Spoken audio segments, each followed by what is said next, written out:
Hai, selamat datang dalam YouTube channel Gideon Simanjuntak Amanda Zevanya dalam segmen Kerinduanku. Tuhan memiliki kerinduan untuk saudara dan saya diperlengkapi. Sebelum saudara keluar dari rumah, melakukan aktivitas apapun, biar karya Roh Kudus mengingatkan saudara, menuntun saudara, meneguhkan saudara. Janji kasih setianya senantiasa tersedia dalam hidup saudara dan saya. Sebelum kita masuk dalam renungan ini, sama-sama tundukkan kepala kita. Kita mau berdoa. Bapa dalam surga, dalam nama Tuhan Yesus, kami sadar kami hanya sekuat hubungan kami sama Tuhan. Kami sadar apa yang kami punya datang dan berasal dari Tuhan. Kami mau siapkan hati kami dengar firman Tuhan. Berbicara atas setiap kami, sebab kami tahu, kami percaya apa yang kami mulai dengan Tuhan akan kami akhiri dengan kemenangan. Pakai hamba-Mu untuk boleh menjadi saluran berkat. Dalam nama Bapa, Putra dan Roh Kudus, dalam nama Tuhan Yesus. Setiap kita yang siap diberkati, sama-sama kita katakan amin. Keluarkan pulpen saudara, keluarkan catatan saudara. Kita akan belajar sebuah tema yang memberkati saya. Cerdik seperti ular, tulus seperti merpati. Ya, cerdik seperti ular, tulus seperti merpati. Mungkin kalau saudara baca ayat ini, dua sifat ini adalah dua sifat yang sangat opposite. Tidak mungkin di satu sisi orangnya bisa seperti ular, tapi satu sisi orangnya tulus seperti merpati. Tetapi itu yang Alkitab katakan. Firman Allah mengatakan, Matius 10 ayat yang ke-16 mengatakan demikian. Lihat, aku mengutus kamu seperti domba ke tengah-tengah serigala.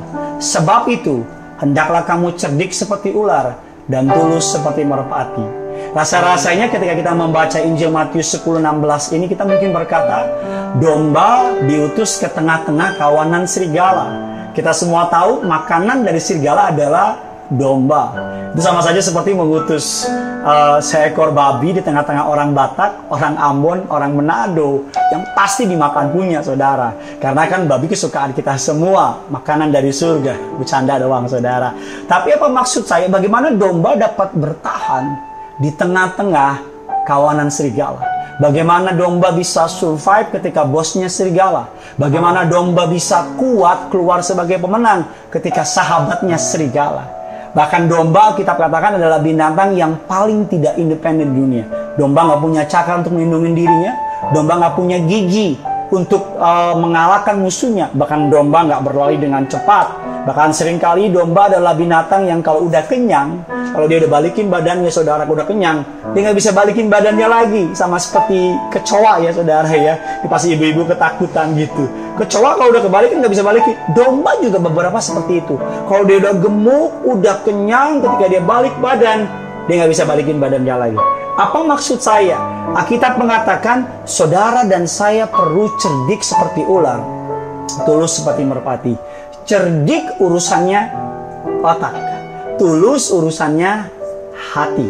Ada banyak orang Kristen cuman sampai di tulus, tapi nggak cerdik. Jadinya apa?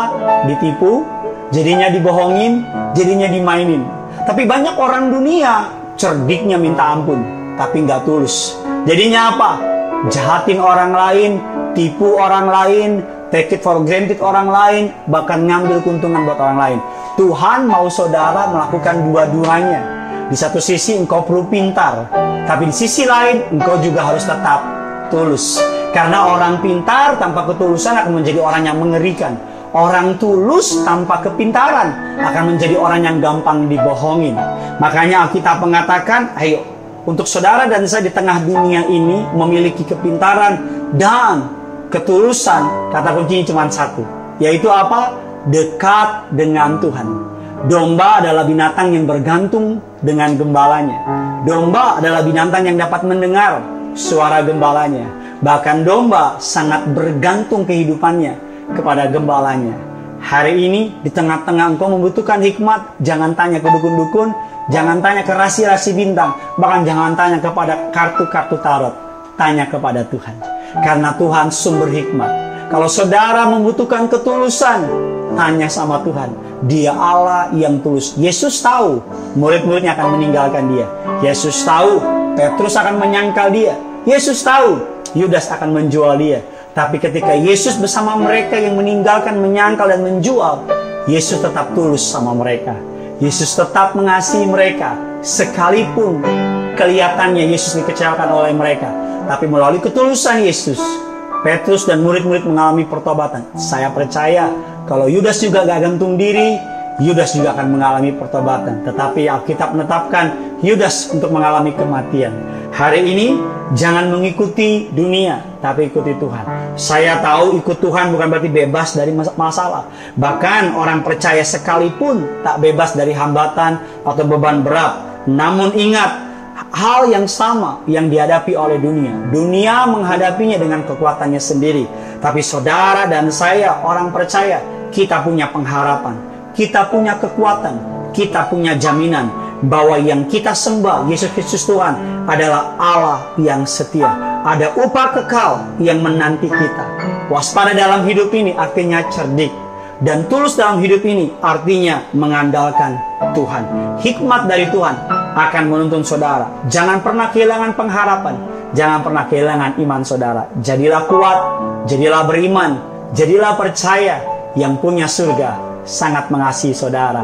Jangan lupa komen di bawah sini. Bahkan saudara yang belum subscribe saudara, klik loncengnya agar setiap renungan ini dibagikan, saudara dapat menonton renungan ini dan menjadi berkat bagi setiap saudara yang punya surga.